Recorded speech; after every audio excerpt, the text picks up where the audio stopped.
வணக்கம். மே மாதம் வந்தாலே முள்ளிவாய்க்கால் நினைவு ஒவ்வொரு நெஞ்சிலையும் பாஞ்சு கொண்டிருக்கு.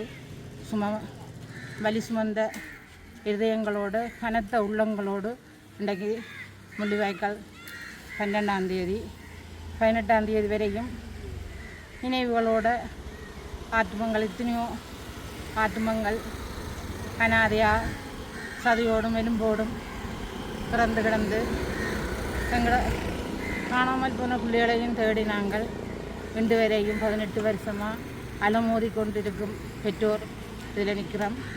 முள்ளிவாய்க்கால் நினைவாக இந்த கஞ்சியை காய்ச்சி பரிமாறுறோம்.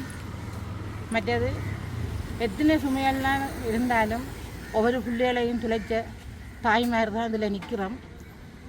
18 வருஷமாக கனத்த உள்ளத்தோடு எண்ணிலடங்காத வேதனையோடு சொல்ல முடியாத துயரத்தோடு இரவும் பகலும் புள்ளிகளை நெக்கிக்கொண்டு நின்று என்னவோ நடமாடும் குணங்கள் மாதிரி நாங்களும் ஒவ்வொரு உயிரோட்டங்களோடு பிரிஞ்சு கொண்டிருக்கிறோம்.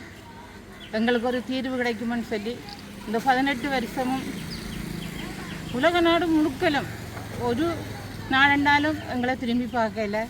ஐநா சபையாக இருந்தாலும் சரி, பக்கத்து நாடாக இருந்தாலும் சரி, ஆராக இருந்தாலும் வேணும்னு சொன்னால் அவியலங்களை அழிக்க வேணும், கொல்ல வேணும் அப்படின்னு சொல்லி 150,000க்கும் மேற்பட்ட பொதுமக்கள் அந்த முள்ளிவாய்க்காலில் சதையின் செத்தவுமா இந்த கஞ்சிக்கு கூடி வழி இல்லாமல் இந்த கஞ்சி வேணுன நேரத்தில் கூடி எத்தனையோ குடும்பங்களாக அதில் மறித்து எல்லாரும் பார்த்து கொண்டு தான் இருந்தவியல். இன்று வரையும் பார்த்து கொண்டு தான் இருக்கணும்.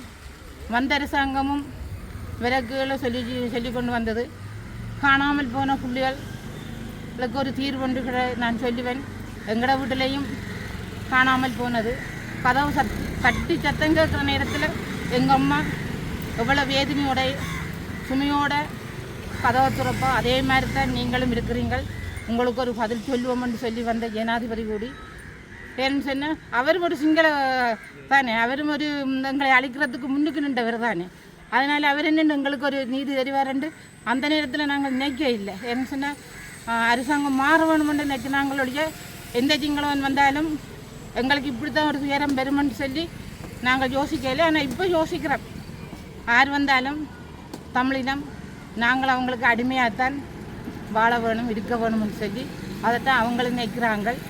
இருந்தாலும் நாங்களும் இந்த ஆர்ப்பாட்டத்தோடையும் போராட்டத்தோடையும் இந்த அரசாங்கத்தோடு முன்னின்று கொண்டு தான் நிற்கிறோம். எங்களுக்கு நீதி கிடைக்கும் வரையும் நாங்கள் தேடுவோம். எத்தனையோ அம்மாக்கள் இன்றைக்கு இறந்து போச்சினோம். இறந்து போன அம்மாக்கள சாட்சியல் மறுக்கப்பட்டு போகுது. அதைத்தான் ஒவ்வொரு அரசாங்கங்களும் எதிர்பார்த்து கொண்டு நிற்குது. அதனால் இந்த முள்ளிவாய்க்கால் நினைவாக நாங்கள் இந்த எங்களோட பிள்ளைகளுடைய நினைவாகவும் இந்த முள்ளிவாய்க்கால் கஞ்சியை பரிமாறுறதுக்கு வருங்கால சந்ததிகள் இதை மறந்துடாமல் தொடர்ந்தும் எங்களோட தமிழினம் அழிக்கப்பட்டது, ஒடுக்கப்பட்டது, கொல்லப்பட்டிருந்து வருங்கால சந்ததிகளும் வரலாறு மாறாமல் இந்த கஞ்சியை காய்ச்சி கொடுப்பவன் என்று கேட்டு நிற்கிறோம்.